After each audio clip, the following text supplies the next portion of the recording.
Sometime around 1910 or 1911, according to Ellen White's youngest granddaughter, Ellen White was approached by an evangelical publishing house. They wanted her to prepare a book manuscript just for them. Now, when the first edition of Steps to Christ was printed in 1892, it was also printed, or it was printed by an evangelical publisher, Fleming H. Revell. And according, as near as we can tell from our records at the White estate, to try to figure out when this story happened that Ellen White's youngest granddaughter remembered, it was probably the same company, Fleming H. Revell. Whoever it was, they had arranged to come to Elmshaven, Ellen White's home in Northern California. And of course, if they're going to get an author, any author, if you're going to get an author to publish or to produce a book so that you can publish it exclusively, why, there has to be a signed legal contract. And so they came to Ellen White's home at Elmshaven. Up on the second floor, the east end of the second floor, she had built, after she bought the house, she had built a big, airy room with big windows, bright and cheery. That's where she did most of her writing, and that's where she met the representatives from this publishing company. So they came. She was seated, as Grace told me, she was seated, and they were in a semicircle with their chairs kind of facing hers, but in kind of a half circle. And they began to talk to her about this book that they wanted her to produce just for them so they could have the exclusive rights to publish it. And first one and after another, another one would talk about what they needed and what they wanted her to do, and how if they had the permission, if she did this and they gave her exclusive permission, they would promote the book heavily, and that would mean bigger sales. They knew it was expensive for Ellen White to bring out her books, and so it all seemed like it was the way to go. And when they got through with their presentation, they put the contract there in front of her, because she would have to sign a legal contract saying that she was going to do this and then give them exclusive rights to it. And she reached over to pick up her pen, and then she laid it back down. And they thought, well, Mrs. White's getting old. Maybe she doesn't understand what we need from her. And so they briefly went through the proposal a second time. Now, this time it was apparently not as detailed as the first presentation, but the second time she didn't even pick up her pen. She just changed the subject tactfully, started talking about something else. So her son, W.C. White, Willie White, took the men downstairs, seated them in the parlor. He came back upstairs and he found his mother still seated right where she'd been, same chair.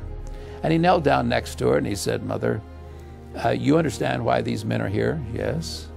"You know they want you to produce a book for their publishing company?" "Yes."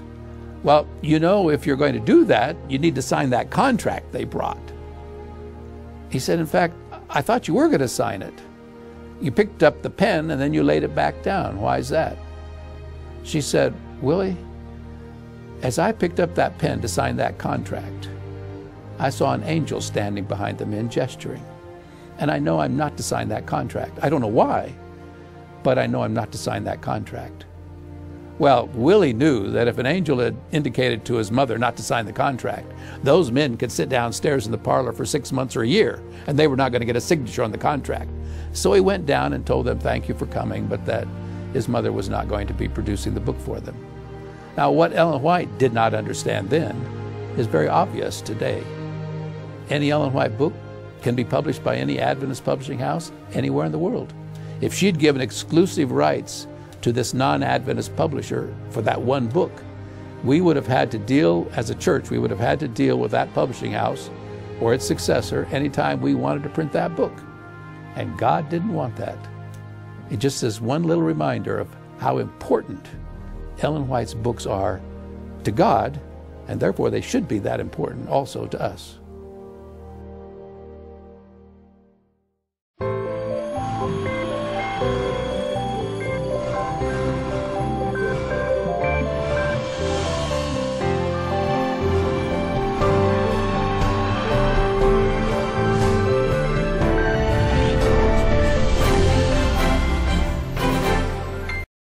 Some Adventists think that Ellen White was a very domineering, dogmatic type of individual, and that you wouldn't want to be around her.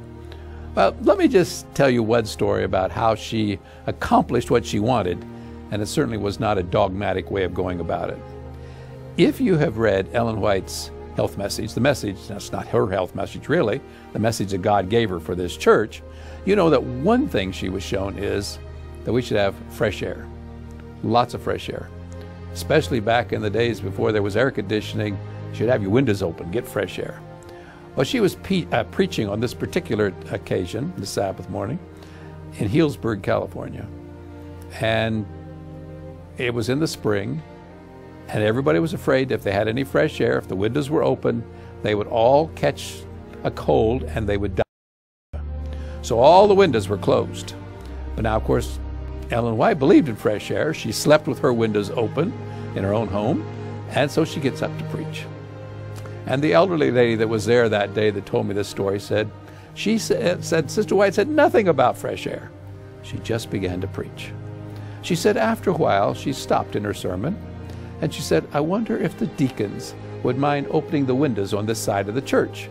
So the deacons got up and lifted all the windows and opened the windows on that side of the church. And she said, Sister White began to preach again. After a while, she paused again. And she said, I wonder if the deacons would mind opening the windows on this side of the church. So the deacons opened the windows on that side of the church. This elderly lady told me that by the time Sister White sat down, she had every door and every window in the Healdsburg church standing wide open, but she'd never mentioned fresh air even once. Oh, she said, we all got the point, but that's the way Ellen White did it. She didn't make a big issue out of it. Just would the deacons open the windows? Would the deacons open the doors? And this lady said, you know, I checked around and nobody got a cold.